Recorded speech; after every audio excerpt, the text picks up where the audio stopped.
किसान साथियों नमस्कार, स्वागत है आपका एक और नई वीडियो में। साथियों, कौन किसान नहीं चाहता कि उसकी फसल हरी भरी रहे, फुटाव ज़्यादा निकले, बालियां अच्छी बने और अच्छा उत्पादन उसको फसल का मिले। सब किसान भाई यही चाहते हैं कि उनकी लगाई गई फसल सबसे अलग हो और सबसे अच्छी हो। साथियों, आज का यह वीडियो धान के किसान भाइयों के लिए है और अगर आप यह वीडियो पूरा देख लेते हैं तो आपकी धान की फसल के अंदर निश्चित रूप से इस चीज़ का रिजल्ट मिलने वाला है और आपकी जो फसल है वो सबसे अलग रहेगी। वीडियो शुरू करने से पहले साथियों, अगर आप चैनल पर नए हैं या पहली बार हमारा वीडियो देख रहे हैं तो सुखम किसान यूट्यूब चैनल को सब्सक्राइब कर लें और पास में लगे बेल आइकन को प्रेस कर लें खेतीबाड़ी से जुड़ी जानकारी सबसे पहले पाने के लिए।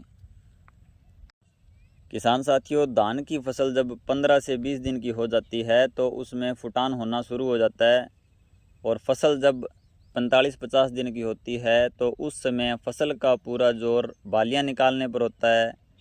इसलिए साथियों, धान की फसल अगर 15 से 20 दिन की हो चुकी है लेकिन उसके अंदर कल्लों का फुटान बहुत कम है तो हमें उस फसल के अंदर विशेष ध्यान देने की आवश्यकता है। नहीं तो जो फसल है वो हल्की रह जाएगी और हमारा जो धान का उत्पादन है वो घट जाएगा। इसलिए जड़ों का और कल्लों का फुटान बेहतरीन करना बहुत ज़रूरी है।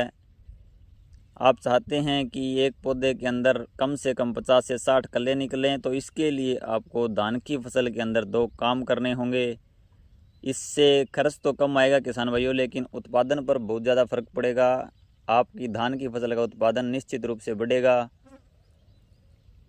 सबसे पहले तो किसान भाइयों, धान जब 15-20 दिन से 50 दिन का होता है तो उस समय कल्लों का फुटाव ज़्यादा होता है और 45-50 दिन की होने के बाद फसल के अंदर बालियां निकलनी शुरू हो जाती है।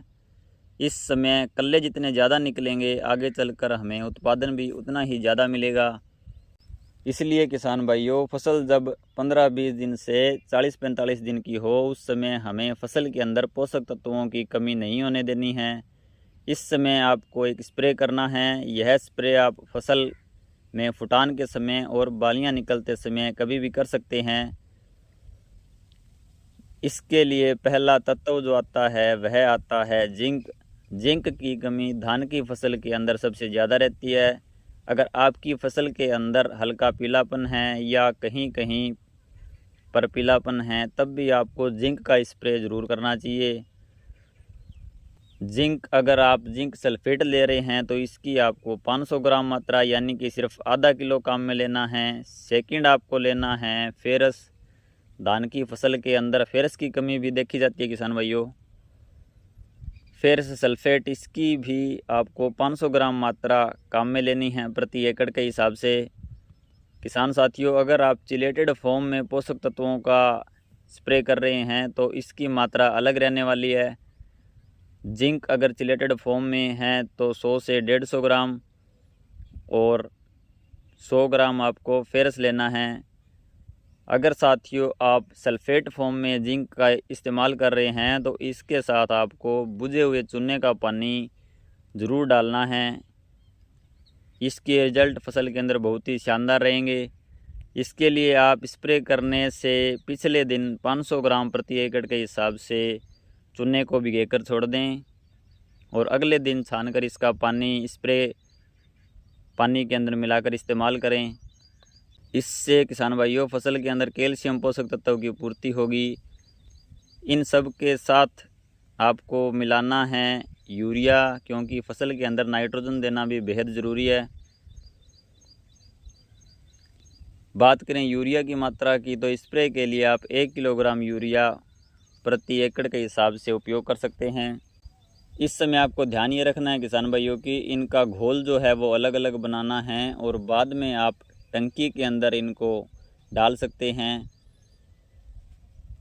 अगर आपकी धान की फसल बड़ी यानी कि तकरीबन 45-50 दिन की हो चुकी है तो इन सब के साथ आप बोरोन 20% की 100 ग्राम मात्रा मिला सकते हैं। इस तरह से दोस्तों आपको बताई गई मात्रा के अनुसार जिंक, आयरन, यूरिया, बोरोन व चूना यानी कि कैल्शियम देना है। 5 पोषक तत्व हो गए, इनको मिलाकर अगर आप यूज़ करेंगे तो फसल के अंदर फुटान बहुत ज़्यादा निकलेगा और बालियां ज़्यादा निकलेगी। इसके साथ ही दानों का विकास है वो भी अच्छा होगा।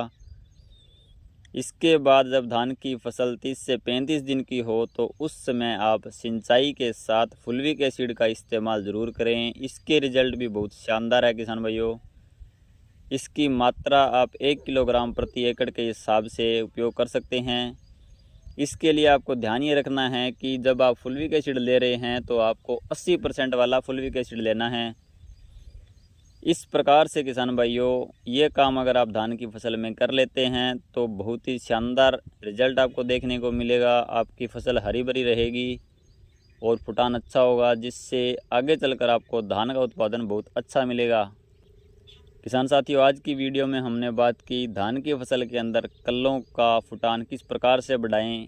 उम्मीद करता हूं आपको यह वीडियो अच्छा लगा होगा, इसलिए वीडियो को ज़्यादा से ज़्यादा किसान भाइयों के साथ शेयर करें। मिलते हैं ऐसी ही किसी नई वीडियो में, तब तक के लिए धन्यवाद।